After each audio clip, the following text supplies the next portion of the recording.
올 한 해 우리는 여전히 Jesus Alone이라는 주제로 나아가고 있습니다. 그런데 스스로에게 질문해 볼 때, 나는 예수 그리스도의 제자로 난 예수님을 잘 따라가고 있는가? 그런 질문을 해볼 때면 저는 그래요. 저는 좀 주춤해요. 머뭇거려요. 바로 대답이 나와야 되는데 먼저 나는 연약하고 부족한 그러한 부분들만 먼저 떠오르기 때문에 그 부분에 있어서 순간 망설이는 때가 있는 것 같습니다. 여러분은 어떠신지요? 예수 그리스도의 제자로 열심히 잘 따라가고 계신지요? 그런데 우리에게 복음서를 보면 우리에게 위로가 되는 부분들은 제자들도 처음부터 완벽하진 않았고 그들도 많은 실수를 하고 많은 연약함이 있다는 것이 우리에게 위로가 되는 부분입니다. 그리고 무엇보다 그 제자들을 부르신 우리 예수님께서는 그들을 잘 못 따라온다고 그냥 두시는 것이 아니라 다시 찾아가시고 또 찾아가시면서 그들을 온전한 제자로 만들어 가시는 그 예수님의 모습이 우리에게 소망이 됩니다. 오늘 말씀을 통해서 우리를 다시 찾아오시며 그분을 따라가게 하시는 그 은혜를 발견하시기를 소망합니다. 오늘의 첫 번째 부분입니다. 어느새 이전의 삶으로 돌아가다라는 부분입니다. 첫 번째 장면은 오늘 본문 1절 말씀인데요. 무리가 몰려와서 하나님의 말씀을 들을새 예수는 게네사렛 호숫가에 서서, 갈릴리 바닷가랑 같은 지명이죠. 본문에 예수님은 그곳에서 한 사람을 만나십니다. 예수님이 만나시는 그 사람은 베드로입니다. 그리고 아침이 돼서 그물을 정리하고 있습니다. 왜냐하면 밤새 물고기를 잡았고 이제 아침이 되면 이제 더 이상 물고기를 잡을 수 없는 때입니다. 그래서 밤새 노력했던 그 그물을 정리하고 있는 것입니다. 바닷가 하면 생각나는 게 몇 년 전에 제가 부산을 처음 갔었는데 부산에 정말 좋은 곳이 많더라고요. 그런데 가장 저한테 인상 깊고 제가 좋았던 곳은 어떤 작은 어촌 마을이었습니다. 도시에서 이제 차를 타고 1시간쯤 벗어나면 거기 이제 부둣가에 멸치잡이 배들이 그때 저희가 갔을 때 막 돌아와 있었어요. 그래서 멸치잡이 배에서 선원들이 많이 내려서 일렬로 서가지고 그물을 잡고 힘껏 이렇게 그 그물을 터는 모습이 그런 빛에 반사되는 모습이나 구슬땀 흘리는 이런 모습이 굉장히 열심히 살아가는 그런 삶의 현장처럼 느껴져서 굉장히 인상 깊었습니다. 오늘 갈릴리 바닷가도 그랬겠죠. 그런데 문제가 있습니다. 베드로와 일행은 아무것도 못 잡았습니다. 보통 적게 잡은 날이 있어도 아예 못 잡지는 않을 텐데 이날은 밤새 노력했는데 결국에는 동이 트기 전까지 허탕을 쳤습니다. 그런데 그때 하필 또 예수님께서 오신 것입니다. 베드로가 가장 불편했을 것 같습니다. 왜냐하면 사연이 있어요. 베드로는 예수님을 만난 게 이때가 처음이 아니었습니다. 예수님께서 시간 순서상 보면 요한복음 1장에서 베드로는 예수님을 제일 먼저 만납니다. 원래 베드로의 형제 안드레가 세례 요한을 따르는 제자였는데 세례 요한이 예수님을 보면서 보라 하나님의 어린 양이다 하면서 메시아로 지목을 했죠. 그러면서 이제 세례 요한의 제자 중 몇 명이 예수님을 따르게 됐는데 안드레도 가는 김에 이제 베드로를 같이 데리고 예수님을 만난 장면입니다. 요한복음 1장 42절 우리 함께 읽어볼까요? 시작. 오니 예수께서 보시고 이르시되 내가 요한의 아들 시몬이니 장차 게바라 하리라 하시니라. 아멘. 예수님께서 그를 만나시고 굉장히 어떠한 그 개인적인 관계가 생겨요. 예수님께서 게바라는 이름도 주십니다. 그래서 그 가나의 혼인 잔치 등 요한복음에만 나와 있는 예수님의 초기 사역에 그 초기의 제자들이 예수님을 그 경험하는 시간들이 생깁니다. 그 다음에 요한복음에서 그 다음 시간 순서는 이제 마가복음 1장입니다. 마가복음 1장에 보면 베드로를 예수님께서 바닷가에서 처음 만나시는데 오늘 본문하고 굉장히 그 유사한 본문입니다. 우리 한번 읽어볼까요? 시작. 갈릴리 해변으로 지나가시다가 시몬과 그 형제 안드레가 바다에 금을 던지는 것을 보시니 그들은 어부라. 그래서 이 장면에 예수님께서 부르세요. 나를 따르라. 불러주신 장면이 바로 이 장면입니다. 사실 신학자들도 크게 두 견해로 팽팽하게 견해가 나뉩니다. 이 본문이 과연 오늘 누가복음 본문하고 같은 장면이냐 아니면 다른 장면이냐, 그래서 반반씩 이렇게 나눠져 있거든요. 그런데 오늘 본문하고 이 마가복음 본문하고는 상당한 차이가 있습니다. 그 내용에 있어서, 그 핵심 주제와 내용에 있어서 굉장히 굵직굵직한 주제들이 굉장히 차이가 있고, 무엇보다 시간 순서로 우리가 성경을 보면 복음서에서 요한복음, 누가복음, 마태복음, 마가복음 넘어가면서 시간 순서를 따져보면 이 마가복음의 이 장면과 누가복음 오늘 5장의 장면은 순서적으로 구분이 되어 있는 것을 우리가 알 수 있습니다. 그래서 예수님께서 요한복음에서 베드로를 한번 만나셨고, 마가복음에서도 한번 만나셨고, 그 다음은 이제 누가복음으로 넘어와요. 누가복음 4장 말씀인데요, 이 4장 말씀에서는 예수님이 직접 베드로의 집에 찾아오시는 장면이 4장에 나옵니다. 우리 한번 보겠습니다. 4장 38절에 예수께서 일어나 회당에서 나가서 시몬의 집에 들어가시니 시몬의 장모가 그 중한 열병을 앓고 있는지라. 그러니까 이제 베드로의 장모님이 아프시니까 예수님이 직접 그 집에 찾아오셔서 베드로의 가족을 기적과 같이 치유해 주신 사건이죠. 이렇듯이 베드로는 예수님의 처음 만나서 이름도 받고 부르심도 받아 보았고 기적도 체험해 보았고 예수님과 개인적인 관계가 있는데, 근데 오늘 본문을 보면, 이제 오늘 본문은 그 다음 장이에요. 5장. 5장에 보니까 베드로는 다시 갈릴리 바닷가로 돌아와 있습니다. 왜 그랬을까요? 베드로는 왜 예수님을 따라가지 못하고 다시 갈릴리 바닷가로 돌아와 있을까요? 삶은 현실이기 때문입니다. 베드로에게는 아내도 있었고 장모님도 있었고 돌봐야 될 가족도 있고 마냥 보장된 게 없는데 예수님을 마냥 따라다닐 수는 없는 것입니다. 그래서 다시 생업의 자리로 돌아와 있습니다. 우리도 그렇게 예전의 삶으로 돌아가곤 합니다. 예수님 처음 만나셨을 때 어떠셨어요? 그 감격을 기억하시죠? 예수님 처음 만났을 때 예배에 그 기쁨이 있고 교회에서 봉사하고 섬기고 교제하는데 시간 가는 줄 모르고 교회에서 그렇게 시간을 보내는 게 행복합니다. 세상에 큰 문제들을 닥쳐도 믿음이 있기 때문에 그 문제들이 작게 보입니다. 그러면서 예수님을 따라가려는 그런 우리의 믿음의 발걸음이 있었습니다. 그런데 시간이 지나면서 현실의 벽을 우리는 계속 부딪히게 되는 거죠. 그 벽이 점점 높아가는 것 같아요. 점점. 그러면서 끝없이 우리의 삶에 우리가 경험하는 그 세파들이 우리를 지치게 하고 우리의 마음에 있는 그 처음의 감격을 조금씩 사그라들고 희미하게 만들어가는 것입니다. 저는 27살에 결혼했어요. 이제 12월에 했는데 결혼하고 곧바로 이제 남아프리카 선교지로 갔습니다. 선교지에 어떠한 큰 결단을 가지고 간 건 아니에요. 큰 결단, 뭐 헌신 이렇게 가지고 간 건 아니고 그냥 많은 생각하지 않고 거기에 현장의 필요가 보이니까 그만 갔습니다. 그리고 거기서 참 감사한 시간을 보냈습니다. 귀한 사람들, 하나님이 만나게 해주신 사람들도 만나고 또 영혼이 자라나가는 그 기쁨도 경험하고 우리가 하는 게 아니라 하나님께서 하신다라는 그 일들을 경험하면서 또 많이 배우고 은혜를 많이 받았습니다. 그런데 많은 그러한 보람을 느꼈는데 거기에 위기도 있었습니다. 선교사의 생활은 뻔합니다.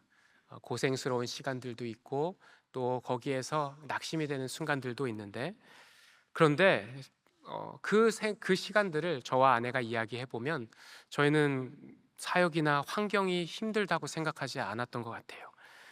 힘들다는 것을 모르고 지낼 만큼 거기서 감사한 시간들을 보냈습니다. 그런데 11년이 돼서 이제 한국으로 귀국하게 됐습니다. 근데 복귀하니까 세상이 많이 바뀌어져 있었습니다. 그리고 점점 그 전에 느끼지 못했던 가족들한테 미안한 마음이 점점 들기 시작했습니다.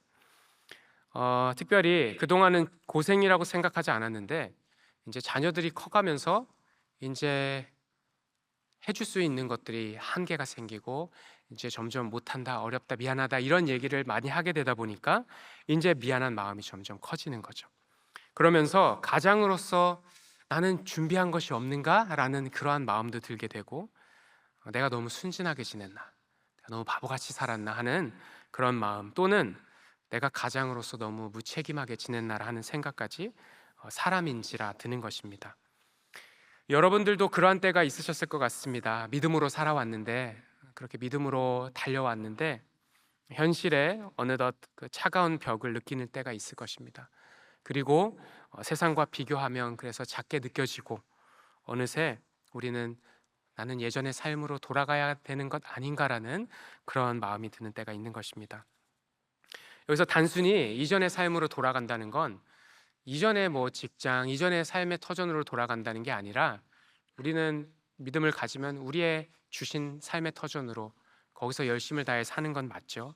네, 그 삶의 터전으로 돌아간다는 의미가 아니라, 이전의 삶으로 돌아간다는 건 예수님 만나기 이전에 나의 삶의 목적으로 돌아간다는 것입니다. 그리스도를 따라가는 게 아니라 어느새 다시 나의 목적을 설정하여 내가 걸어간다는 것입니다. 하나님을 떠난 것도 아닙니다. 또 교회를 떠난 것도 아니고 예배도 드립니다. 봉사도 합니다. 그런데 내 마음의 동기가, 가장 중요한 건 내 마음의 동기가 내가 세상에서 비교하고 설정한 목적으로 되돌아가 있다는 것입니다.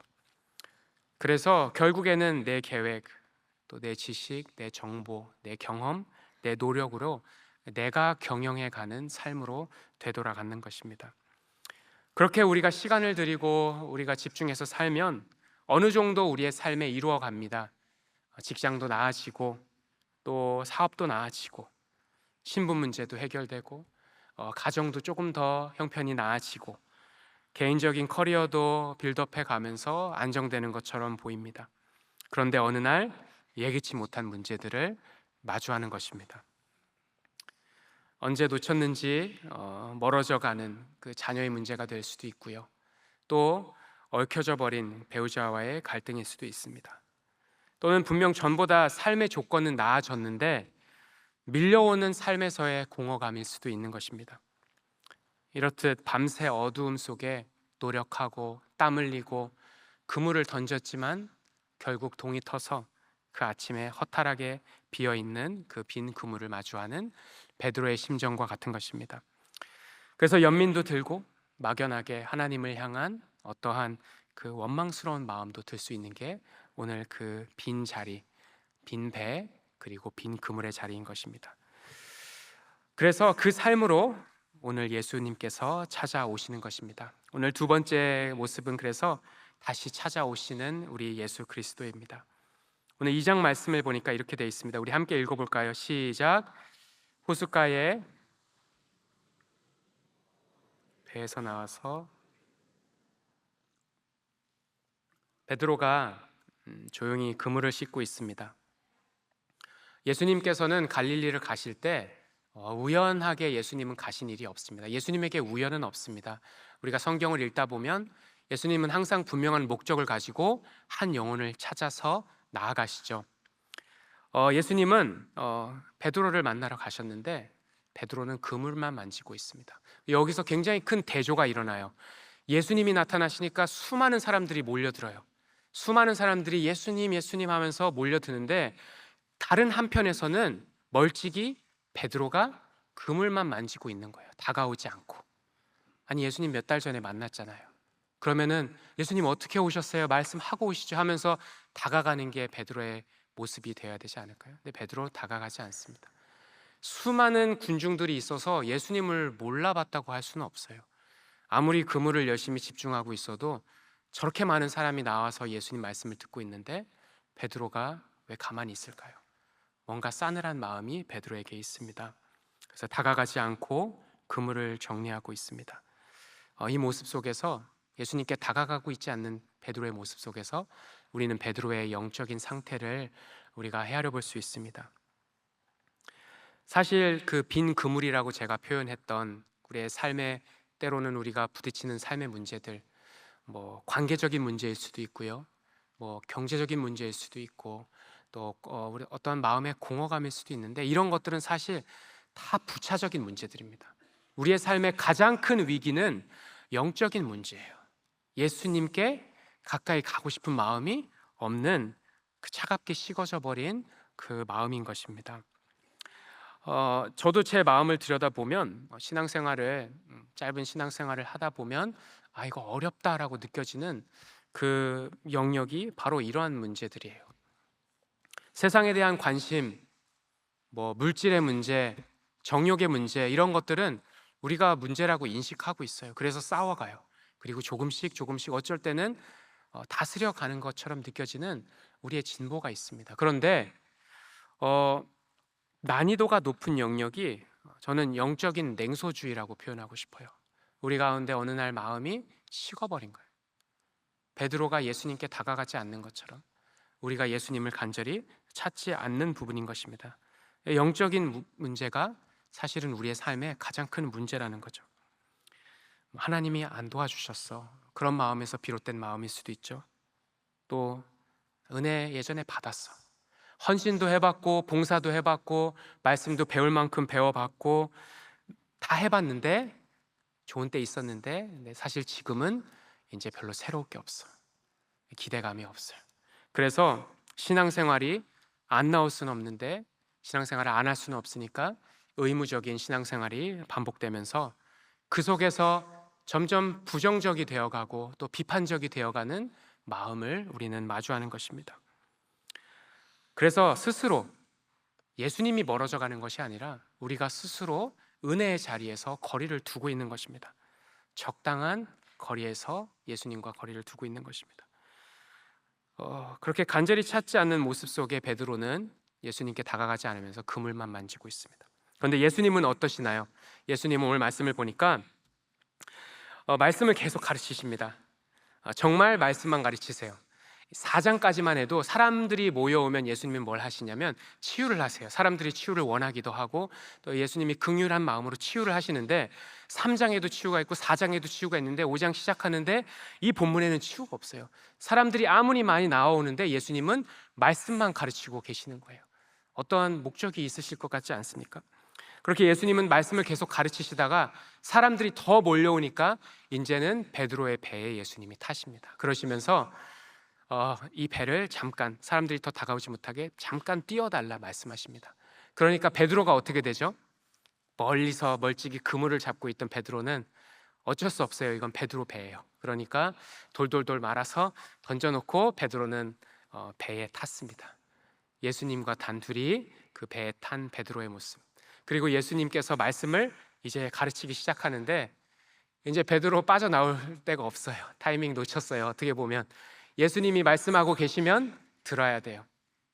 그리고 어쩌면 예수님은 그 수많은 사람들을 향해 말씀을 전하셨는데 어쩌면 다른 한편으로는 베드로의 마음을 말씀 속에 만지시지 않았을까. 그 선포되는 말씀, 무슨 말씀인지는 안 나와 있어요. 그런데 하나님 나라의 복음을 전하시는 그 말씀이 베드로의 마음을 조금씩 열어간 것 같습니다. 얼마나 시간이 흘렀을까요? 예수님께서 대뜸 깊은 곳으로 가자 이렇게 말씀하십니다. 그러면서 깊은 곳에 가서 그물을 던지자 이렇게 말씀하십니다. 베드로는 당황했을 것 같아요. 다른 거는 모르겠는데 이 분야는 본인이 알고 있습니다. 지금 낮입니다. 낮에는 그물을 안 던집니다. 그런데 예수님이 던지라고 하시는 거예요. 저는 사실 낚시에 대해서는 잘 모릅니다. 그런데 낚시는 모르는데 물고기 잡는 다큐는 많이 봤어요. 물고기 잡는 다큐를 보다 보면 재밌는 게 그 선원들이 막 싸우잖아요. 그 거센 파도와 싸우고 그 풍랑과 싸우고 바람이 막 사람들이 몇 시간 동안 그 캄캄한 데서 물에서 물고기들 잡아 올리다가 이제 재밌는 부분이 나와요. 그 중에 한 명이 요리사예요. 가서 물을 끓여요.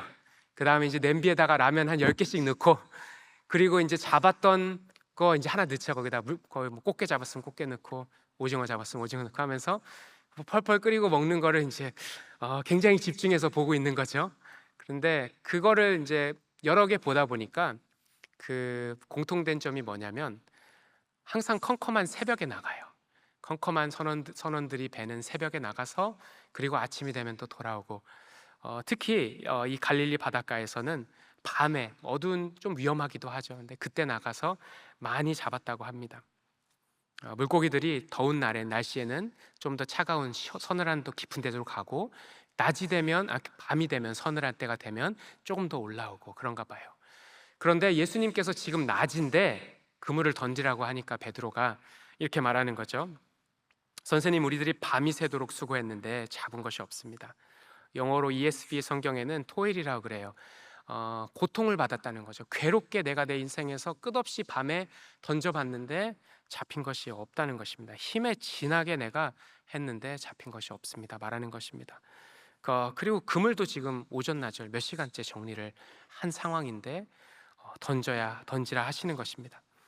그런데 웬일인지 베드로가 말씀을 들어서인지, 예수님의 말씀을 그 배에서 들어서인지 마지못해 그물을 내리는 것입니다. 오늘 5절 말씀 우리 함께 읽어보겠습니다. 시작.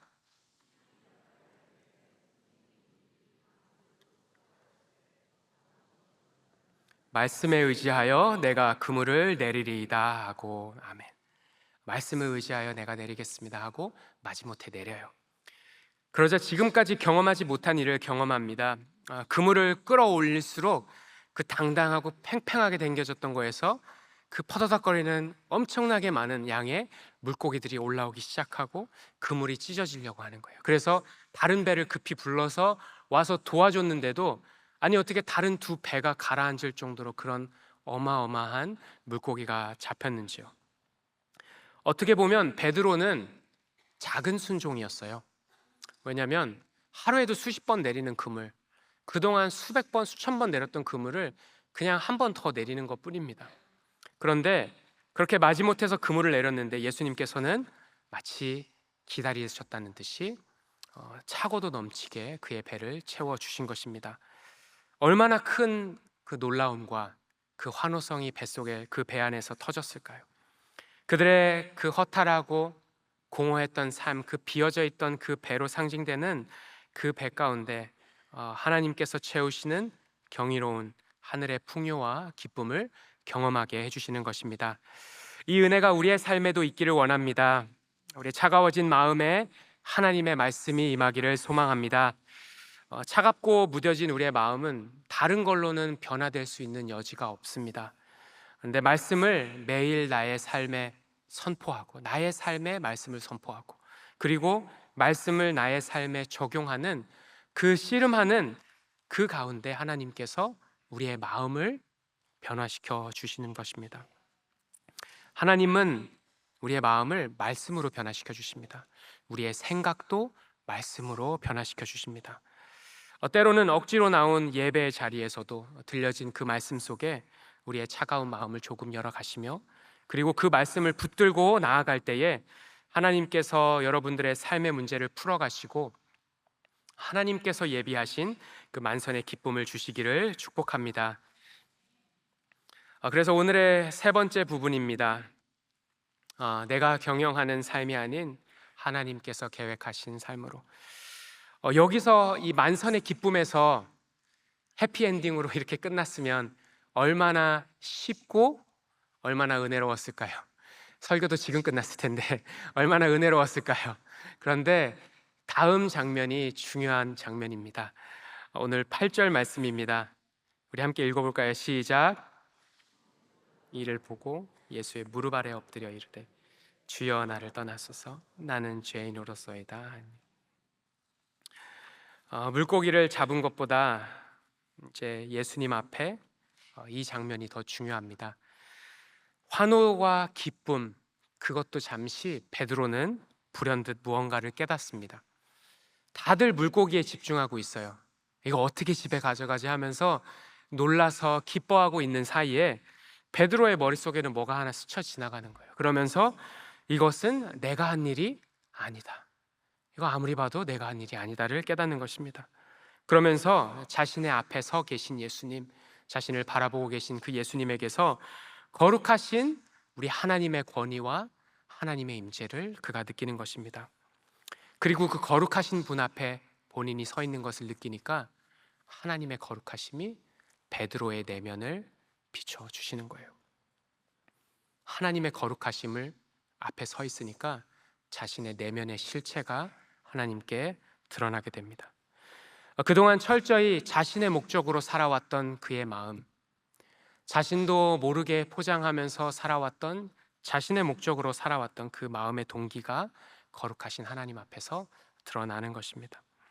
현실에서 하나님을 외면하면서 살면서도 다들 그렇게 살잖아, 어쩔 수 없잖아 하면서 정당화했던 그 나의 말이 사실은 불신앙이었다는 것을 베드로는 깨닫는 것입니다. 그래서 베드로는 어떻게 합니까? 예수님 앞에 엎드려서 나는 죄인입니다 고백하며 그 발 아래 엎드려지는 것입니다. 만일 베드로의 이 모습이 이어지지 않았으면 오늘 그 만선의 기적은 베드로에게 축복이 아니고 베드로에게 저주가 되었을 것입니다. 왜냐하면 베드로는 이제 그 많은 수확을 보고 그동안 내가 고생한 거에 대한 보상이라고 생각하면서 더욱더 거기에 그 삶에 그는 매진해서 그리스도를 따르지 않았을 것이기 때문입니다. 그런데 이 사건이 그에게 축복이 된 것은 그가 예수님 앞에 엎드렸기 때문입니다. 예수님 앞에, 하나님 앞에 엎드리는 이것은 그 어떤 것보다 사실 가장 큰 기적입니다. 왜냐하면 우리의 단단한 마음은 웬만해서는 하나님 앞에 안 엎드려요. 성공해서 잘 나갈 때도 안 엎드리고요, 실패하고 절망 가운데 있을 때도 마음이 강팍해져서 우리는 엎드리지 않습니다. 그런데 이렇게 엎드리는 마음을 하나님이 주셔서 엎드리는 마음이 시작됐다는 것은 이미 베드로의 마음에 회복의 은혜가 시작되고 있다는 것입니다.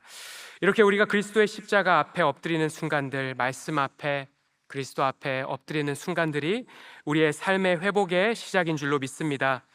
엎드린다는 것은 감추어 있던 나의 자아 성취적인 목적을 고통스럽지만 하나님 앞에 드러내고 고백하는 것입니다. 엎드린다는 것은 이제 내 계획이 아닌 하나님께서 내 삶에 가지신 하나님의 목적, 하나님의 계획이 내 삶에 이루어지는 것이, 그것이 가장 큰 선입니다. 그것이 가장 큰 축복입니다를 고백하며 나의 계획을 부인하는 것입니다. 그렇게 엎드려 나를 부인하고 내 삶의 주권을 하나님께 다시 드릴 때에, 그때에 우리의 삶을 회복시켜 나가시는 줄로 믿습니다. 그렇게 베드로는 자신의 불신앙을 이제 고백하면서 그 앞에 엎드렸습니다. 그리고 이제 한마디 더 해요. 자신을 떠나달라, 이렇게 말합니다. 예수님, 제발 저를 떠나주세요. 왜 그렇게 말했을까요? 하나님의 그 거룩하심 앞에 본능적으로 죄인은 두려움을 느끼는 것입니다. 구약에도 보면 이사야 선지자가 하나님의 부르심을 받을 때 하나님의 임재가 너무 가까이 느껴지니까 두려워해요, 이사야 선지자가. 그러면서 화로다 말하면서 자기가 하나님 앞에 두려움을 가지고 거기에 서는 것과 같습니다. 왜냐하면 거룩한 하나님과 거룩함과 죄는 공존할 수가 없기 때문입니다. 우리가 깜깜한 밤에 들어가면 그 어두운 밤에 스위치를 켜면 그 즉시 모든 어둠은 몰아나고 그 즉시 빛으로 가득 차게 되죠. 환하게. 마치 그것과 같이 하나님의 거룩함 앞에 죄는 그 즉시 소멸되어 버리는 것입니다. 죄인이라고 발견한 베드로는 이제 하나님 앞에 자기가 서 있다는 걸 생각하니까 이제 두려워하는 거죠. 그런데 예수님께서는 이제 그에게 하나님의 은혜가 임하게 됩니다. 예수님께서 말씀하시기를 무서워하지 말라, 너는 이제 사람을 취하리라 말씀하시면서 그에게 소멸이 아닌 그에게 새로운 삶, 하나님이 계획하고 계시고 하나님이 목적하신 새로운 삶을 그의 삶에 선포해 주시는 것입니다. 그에게 심판이 아닌 은혜가 임하는 것입니다. 그에게 임할 심판은 예수 그리스도께서 이제 십자가에서 담당하실 것이고, 도리어 이제 그의 삶에 하나님의 크고 선한 목적을 이루시겠다고 도리어 예수님께서 그를 축복하여 주시는 것입니다. 그래서 밤새 수고해도 빈 배와 빈 그물만 남아있을 그러한 공허한 삶을 살아갈 그 베드로를 돌이키게 하시고, 이제 하나님께서 준비하신 하나님의 그 만선의 기쁨을 너의 삶 가운데 누리게 하시겠다는 하나님의 약속을 그에게 주시는 것입니다. 그래서 이날 잡은 그 물고기 때는 그 만선의 기적은 그냥 예고일 뿐이었습니다. 이제 그리스도를 따라갈 때, 베드로가 그리스도를 따라 그렇게 한 걸음 한 걸음 나아갈 때, 그때 경험하는 수많은 영혼들이 하나님 앞에서 생명을 발견하고 은혜를 발견하고 회복을 발견하고 가정들이 살아나고 하나님 앞에 나오는 그 역사를 경험하는 그 만선의 기쁨, 그리고 그 기쁨이 이제 베드로 너의 기쁨이 되고 너의 풍요로운 영적인 너의 삶이 될 거라 말씀해 주시는 그 예수님의 은혜를 받고 나아가는 것입니다. 이 은혜가 우리의 삶 가운데도 있기를 소망합니다. 베드로는 끝이라 생각했습니다. 그런데 예수님께서 그를 일으켜 주셨습니다. 그러자 이제는 베드로가 그동안 자신이 그렇게 추구하고 찾았던 그 물고기 떼가 왠지 예수님 앞에서는 작게 느껴졌습니다. 그물도 배도 작게 느껴지면서 예수님이 내 삶 가운데 선포하신 그 말씀을 희미한 믿음으로나마 붙들고 이제 나머지 것들을 두고 따라 나아가는 것입니다. 끝이라 여겨졌는데 새 삶이 주어졌을 때 우리는 어떻게 삶을 살아가게 될까요? 우리의 큰 병을 걸려보신 분들은 아실 거예요. 끝이라고 생각했는데 내게 그게 다 치유되고 내게 새로운 삶이 주어진다면 마치 하나님께서 추가로 주신 그러한 삶처럼 엑스트라로 주신 삶처럼 새롭게 그 삶이 느껴지는 것입니다. 저도 그런 적이 있습니다. 그 오래전 일이긴 한데 그 남아프리카에 있을 때 몇 명의 무장 강도들이 들어왔어요.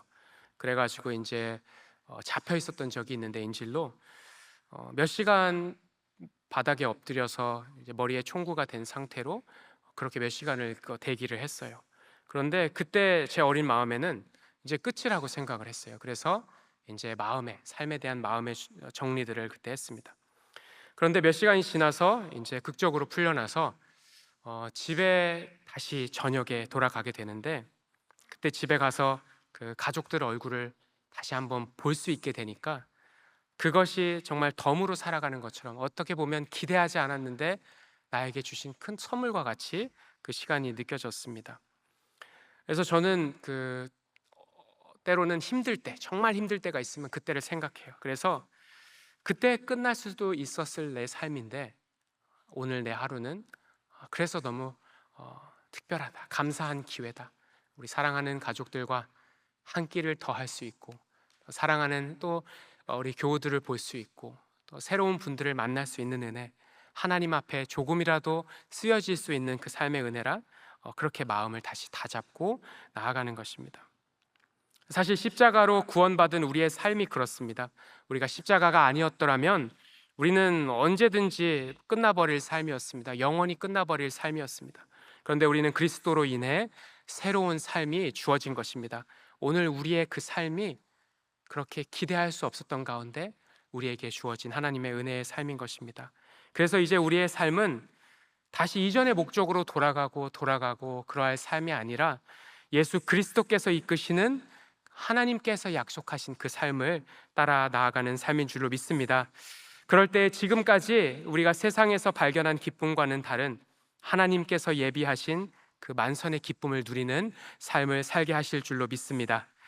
말씀을 맺겠습니다. 베드로는 그렇게 믿음의 여정을 시작했습니다. 앞으로도 우리가 누가복음 보면 알지만 계속 넘어질 것입니다. 하지만 그를 제자로 부르신 우리 예수님은 그를 또 제자로 만들어 가실 것입니다. 우리가 예수님을 따라가는 이 믿음의 여정도 예수님께서 우리를 그렇게 온전한 제자로 이끌어 주시기를 소망합니다.